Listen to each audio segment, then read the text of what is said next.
Est-ce que tu ruines l'esprit de l'e-sport? Est-ce que je dois faire un communiqué de presse pour toi? Dans le domaine des dramas, les intrigues alliant e-sport et romance sont une niche discrète.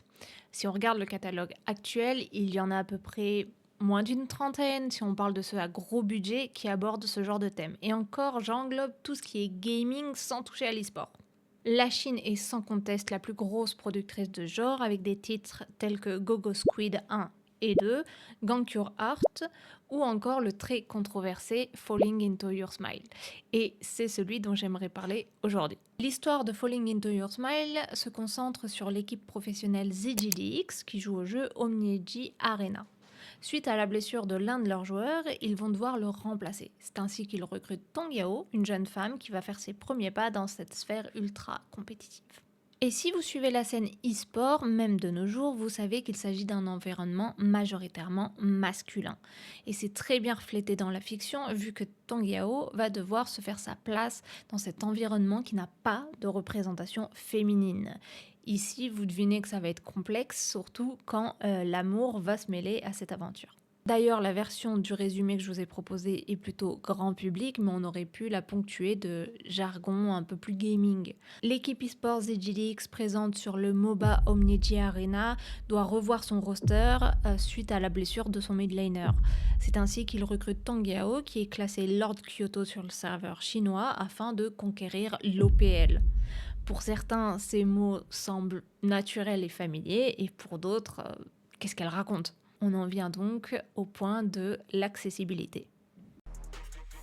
Si vous jouez à un MOBA, Multiplayer Online Battle Arena, tel que League of Legends, vous ne serez alors pas du tout perdu, c'est le même écosystème. Vous avez une map, des pics et des bans, une équipe de 5 avec top lane, mid lane, bot lane et jungler. Dans chacune des bases, vous avez un Nexus et pour remporter la partie, vous devez péter le Nexus de l'autre. Pour vous poser le contexte, le drama se déroule durant l'OPL 2020, qui est l'Omnieji Arena Pro League, donc la ligue professionnelle du jeu qui existe bel et bien. Et bien qu'il soit représenté se jouant au clavier et à la souris via le drama, sachez qu'en réalité c'est un jeu mobile avec plus de 5 millions de téléchargements via le Play Store. Il est représenté sur PC parce qu'en fait le drama est tiré d'une nouvelle qui elle était centrée autour de League of Legends. Pour en revenir à l'accessibilité, qu'en est-il de ceux qui n'ont pas cette culture gaming ? Eh bien, même sans notion des termes de ce type de jeu, vous pouvez apprécier le drama. Vous avez des scènes prévues pour donner du détail et aider à la compréhension. Il reste quelques occasions où vous pourrez buter sur certains mots, mais ça reste surmontable. Et au contraire, le drama est une bonne porte d'entrée si jamais vous vous intéressez à l'e-sport. Pour ceux qui veulent un premier drama porté sur le monde moderne, c'est aussi un bon moyen de commencer vu qu'il est très simple et très facile à digérer. Le drama est sorti en 2021, il est composé de 31 épisodes de 40 à 45 minutes chacun et est disponible actuellement sur Viki avec sous-titres en français ou sur Netflix mais en sous-titres anglais.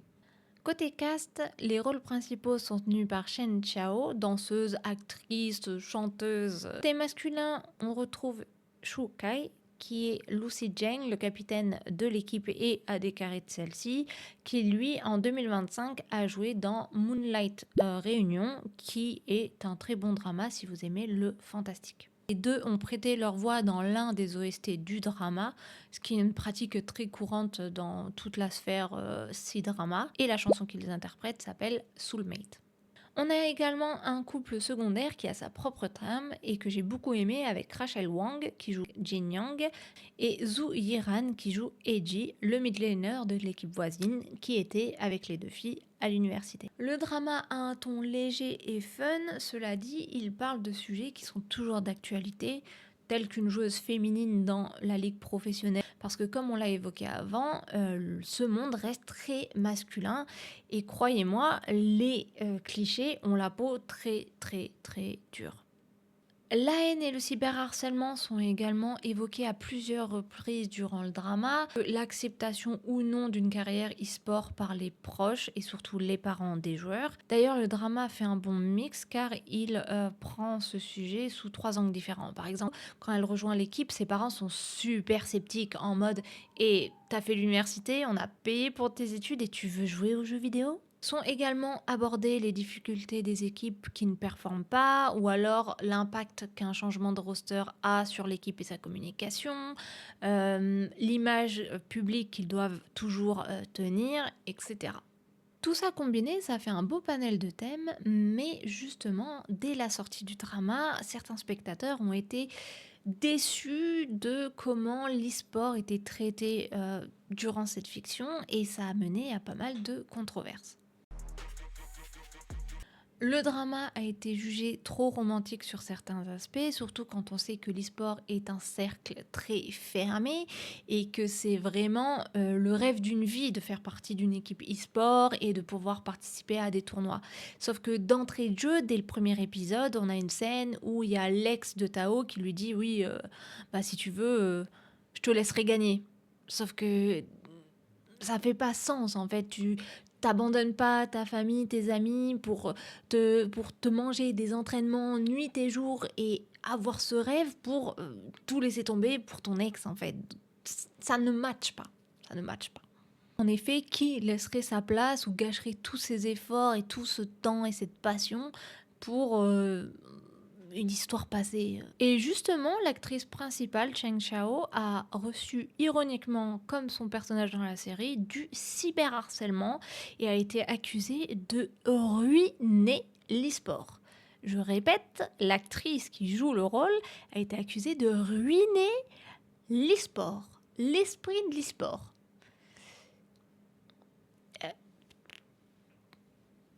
Dites-vous que la haine est tellement montée dans les conversations en ligne que son agence de l'époque, Yuewa Entertainment, a dû faire un communiqué pour dire « Eh les gars, on sait que vous êtes à fond dans le drama, mais essayez de prendre du recul. Sous-entendu, l'actrice n'est pas le personnage. » Ils ont dû même spécifier que l'actrice respectait les communautés e-sport et respectait la culture e-sport. La pauvre, elle a mangé pour tout le monde en fait. Voilà, je vous le dis, elle a mangé pour tout le monde. Elle a été également vivement critiquée pour son jeu d'actrice car trop stoïque durant certaines scènes. Ça, c'est un point que j'ai noté également et ce qui nous en vient à la partie de ce que j'ai aimé ou moins dans le drama.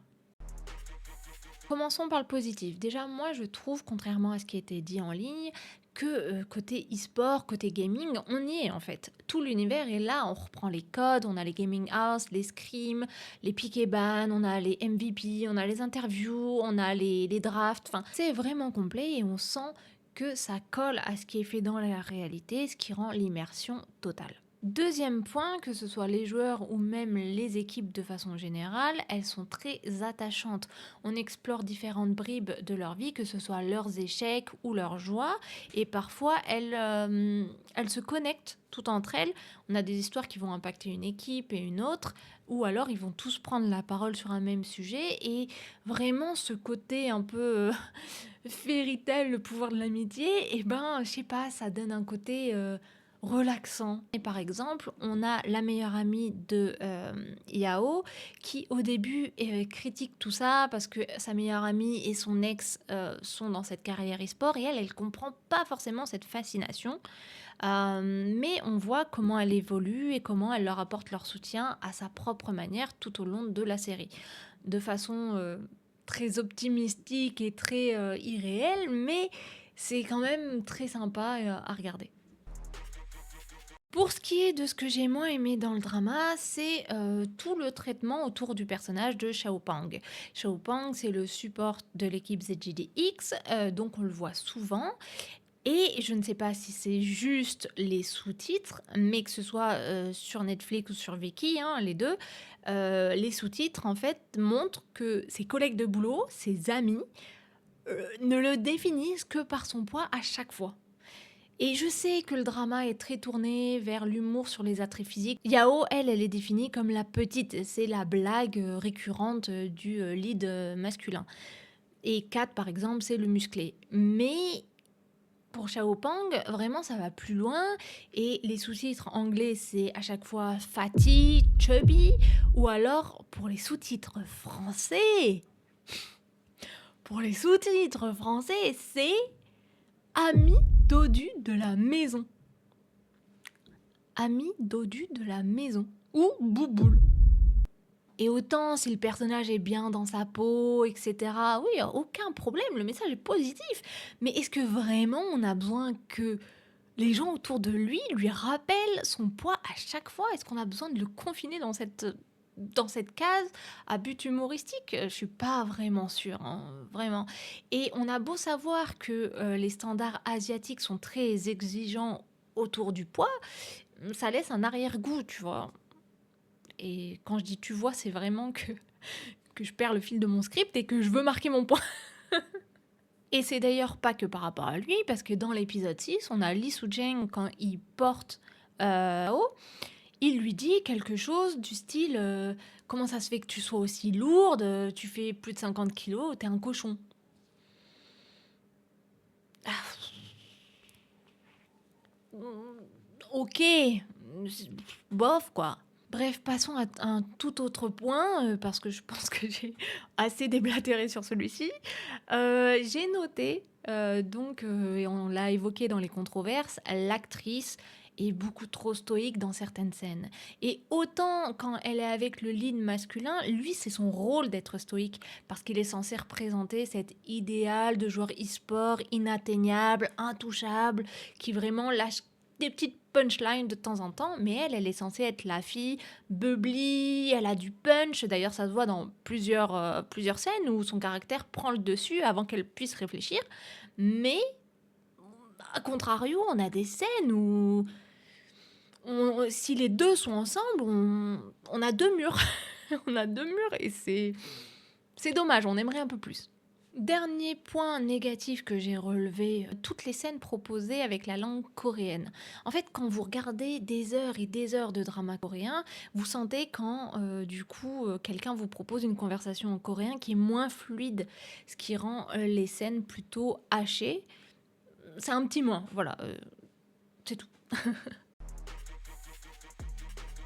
Alors comme je finis sur la partie des points que j'ai trouvé négatifs, peut-être qu'on croit que mon avis est vraiment pas bon, sauf qu'en réalité, j'adore Falling into Your Smile et je trouve que c'est l'un des meilleurs dramas mélangeant e-sport et romance qui est actuellement proposé.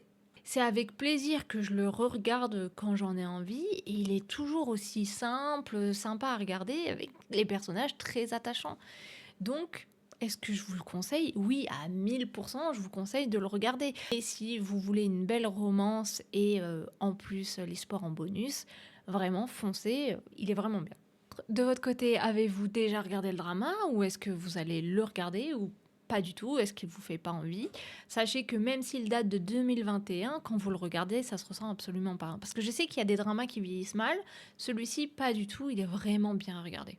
En vous remerciant d'avoir regardé cette vidéo, qui j'espère ne sera pas trop chaotique, on verra. Et à bientôt. L'e-sport, c'est un secte. C'est un secte. C'est une secte. L'e-sport est une secte. La bottle lane. La vodka lane.